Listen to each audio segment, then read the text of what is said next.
To the untrained eye, the sight of a UAV, or unmanned aerial vehicle, soaring over the rural landscape might seem like an amateur activity. But the machine soon could become a key weapon in a robust agricultural arsenal. The nice part is that the two of these work really close together. So if you have any issues with anything, you're in constant contact with the ship. If early adopters are able to chart the course, someday drones could be as common on farms as tractors. And with cheap technology blossoming, some tech-savvy producers are already attempting to hack their fields. It's just another thing to give the grower control, and that's really what it's all about. That's what everybody wants.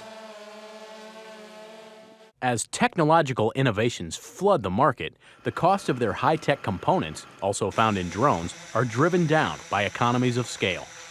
And affordability could offer significant opportunities in the wild blue yonder.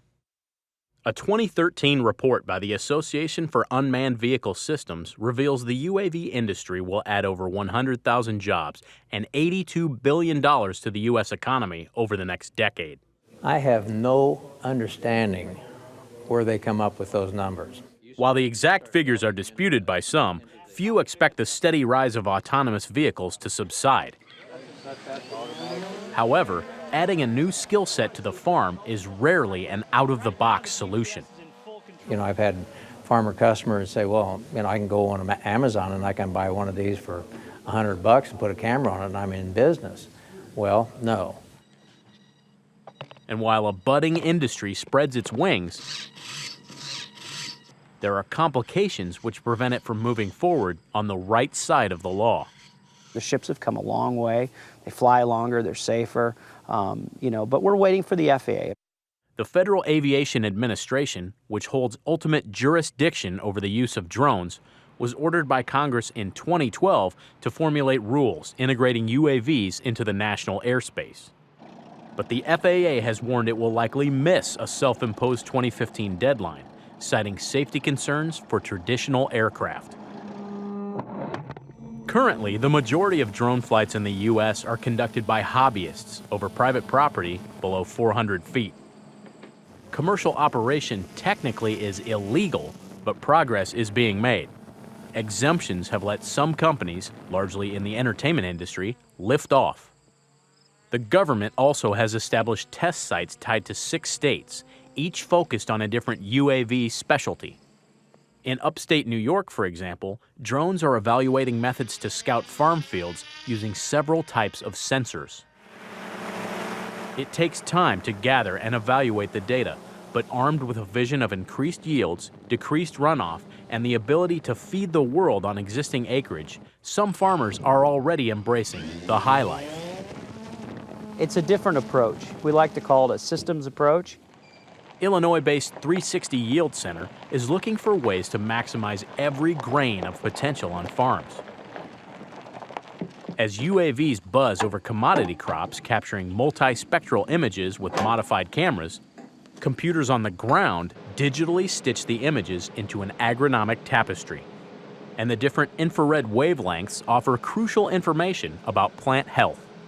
It's when you go to the NDVI enhanced photo that now you can really start to pick out the differences of what's going on there. Normalized Difference Vegetation Index, or NDVI imagery, allows producers to make timely, corrective, cost-saving prescriptions regarding nitrogen, pesticides, herbicides, and water application at any time of the growing season. Today is the best yielding corn that this farm has ever raised, ever. And I mean ever. And it's due to a lot of great management, and we've put in a sub-drip irrigation system that's taken this farm to places it's never been before. While drones of diverse pedigrees and varying capabilities wait to be cleared for takeoff, it is the culmination of several innovative applications that may elevate precision agriculture to new heights. During the growing season, strategies are developed through thermal readouts and on-the-spot soil analysis in hopes of record production. I would classify this as a very efficient system. By working both sides of the equation, with robots in the air and irrigation below ground, agronomists can funnel resources to where they are needed most. We're using drones and soil scans and different things to sense what's out there in the field.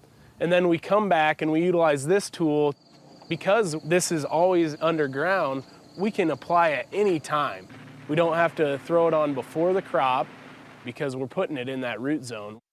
I think it's important that everybody in the room understands I don't sell ships, never sold ships. You cannot hire me to fly. No one has ever done that. People have hired me to speak, okay, several people. But what I talk about is what you can do with this technology. So let's dive right into this.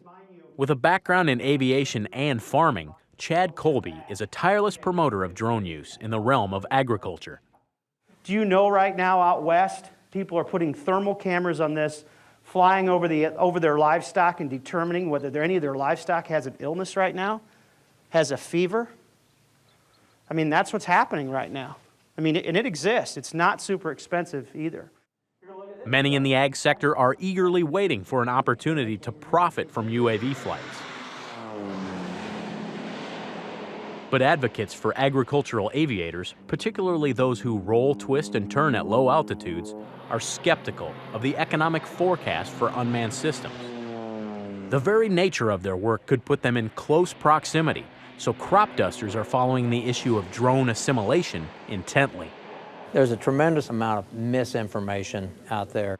Those numbers are blown out of proportion. If you look, those are the people who manufacture these and who sell them and who want to provide a service.